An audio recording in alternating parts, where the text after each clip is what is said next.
Follow this technique which I'm going to outline for you, and you'll never want for wealth all the days of your life, for it is the master key to wealth. The first step is to reason it out in your mind that God, or the life principle, or the living spirit, is the source of the universe, the galaxies in space, and everything you see. Whether you look at the stars in the sky, the mountains, the lakes, the deposits in the earth and the sea, or all animals and plants. The life principle gave birth to you, and all the powers, qualities, and attributes of God are within you. Come to a simple conclusion that everything you see and are aware of came out of the invisible mind of the infinite, or the life principle. And that everything that man has invented, created, or made came out of the invisible mind of man. And the mind of man and the mind of God are one, for there's only one mind. That mind is common to all individual men. Everyone is an inlet and an outlet to all that is. Come now to a clear-cut decision that God is the source of your supply of energy, vitality, health, creative ideas, the source of the sun, the air you breathe, the apple you eat, and the money in your pocket. For everything is made inside and out of the invisible. It is as easy for God to become wealth in your life as it is to become a blade of grass or a crystal of snow. The second step, decide now to engrave in your subconscious mind the idea of wealth. Ideas are conveyed to the subconscious by repetition, faith, and expectancy. By repeating a thought pattern or an act over and over again, it becomes automatic, and your subconscious being compulsive, you will be compelled to express wealth. The pattern is the same as learning to walk, swim, play the piano, type, or drive a car. You must believe in what you're affirming. It's not mumbo-jumbo, it's not idle affirmations. You must believe in what you're affirming, like you believe that when you put seeds in the ground, they grow after their kind. And the seeds are thoughts deposited in your own subconscious mind. Realize that what you are affirming is like the apple seeds you deposit in the ground, and they grow after their kind. You can imagine the seeds going from your conscious to your subconscious mind and being reproduced on the screen of space. By watering and fertilizing these seeds, you accelerate their growth. Know what you are doing and why you are doing it. You're writing it with your conscious pen in your subconscious mind. Because you know, wealth is, walk down the street and you see it. Can you count the flowers along the road as you drive? Can you count the sands on the seashore? Can you count the stars in the sky? Can you count the wealth that you're walking on? Yes, underneath you. Maybe oil, gold, silver, uranium. Do you ever think of the riches of the sea, the soil, the air? So repeat, third step is repeat the following affirmation for about 5 minutes, night and morning. I am now writing in my subconscious mind the idea of God's wealth. God is the source of my supply, and I know God is the life principle within me, and I know I'm alive. And all my needs are met at every moment of time and point of space. God's wealth flows freely, joyously, and ceaselessly into my experience, and I give thanks for God's riches forever circulating in my experience. Step 4. When thoughts of lack come to you, such as, I can't afford that trip, or I can't meet that note in the bank, or I can't pay that bill, never, never finish a negative statement about finances. This is mandatory. Reverse it immediately in your mind by affirming, God is my instant and everlasting supply, and that bill is paid in divine order. If a negative thought comes to you 50 times in 1 hour, reverse it each time by thinking and affirming, God is my instant supply, meeting that need right now.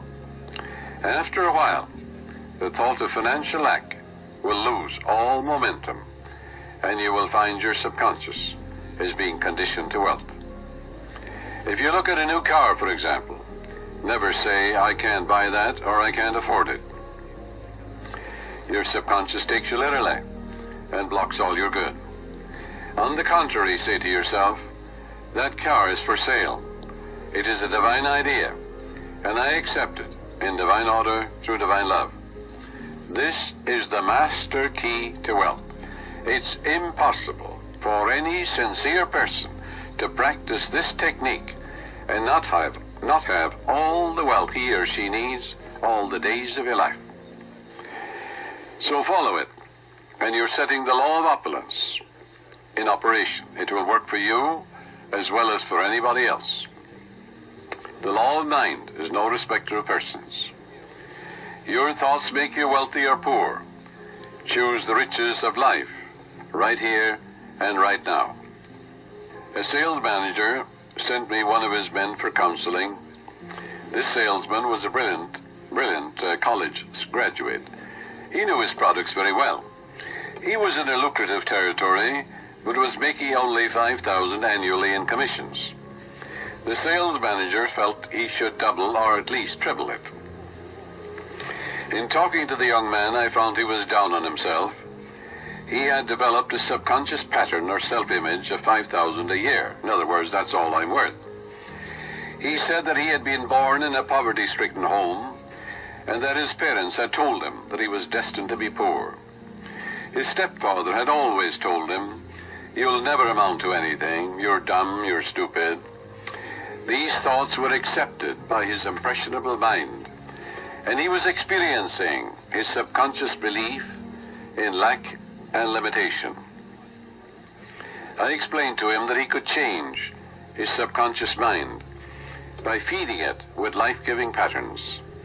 Accordingly, I gave him a mental and spiritual formula to follow, which would transform his life. I explained to him that he should under no circumstances deny what he affirmed, because his subconscious mind accepted what he really believed. Your subconscious mind accepts your convictions, what you really believe. So believe in God's wealth and God's riches, which are all around you, by the way. He affirmed every morning before going to work, "I'm born to succeed. I'm born to win. The infinite within me can't fail. Divine law and order govern my life. Divine peace fills my soul. Divine love saturates my mind. Infinite intelligence guides me in all ways. God's riches flow to me freely, joyously, endlessly, ceaselessly. I'm advancing, moving forward, and growing mentally, spiritually, financially, and in all other ways. I know these truths are sinking into my subconscious mind, and I know and I believe they will grow after their kind." A year later, when I met this young man again, I discovered that he had been transformed. He had absorbed these ideas which we had discussed, and he said, "I am appreciating life now, and wonderful things have happened. I have an income of $25,000 this year, 5 times greater than the previous year." He has learned the simple truth that whatever he inscribes in his subconscious mind becomes effective and functional in his life. That power is within you. You can use it also.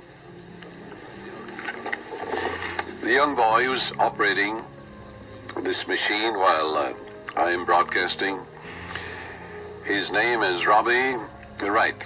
He told me about his uncle who used to work in a bank. And this uncle wanted to make more money for his wife and his children. And he was always affirming, God is my instant supply. I'm divinely guided in all ways. Infinite Spirit opens up a new door. Well, he told me that his uncle was in town about 2 months ago, and that his salary now is $200,000 a year, all his expenses paid. And he was getting $40,000 when he started to realize the truth about himself. And he's able to do great things and living a wonderful life down south in another state. All of this is an idea. All it was an idea in his mind. Wealth is an idea. A radio is an idea. Television is an idea. An automobile is an idea. Everything you look at is an idea. Suppose you destroyed all the automobiles in the world due to some holocaust. Well, an engineer could run them off, couldn't he? And we'd have millions of them in no time. Use the following meditation for assurance in achieving financial wealth. Thou madest him to have dominion over the works of thy hands. I know that my faith in God determines my future. My faith in God means my faith in all things good. I unite myself now with true ideas, and I know the future will be the image and likeness of my habitual thinking. As a man thinketh in his heart or subconscious, so is he. From this moment forward, my thoughts are on whatsoever things are true, whatsoever things are honest, whatsoever things are just, whatsoever things are lovely and of good report. Day and night I meditate on these things, and I know these seeds, which are thoughts, which I habitually dwell upon, will become a rich harvest for me. I become a rich harvest for me. I am the captain of my soul. I am the master of my fate. For my thought and feeling are my destiny.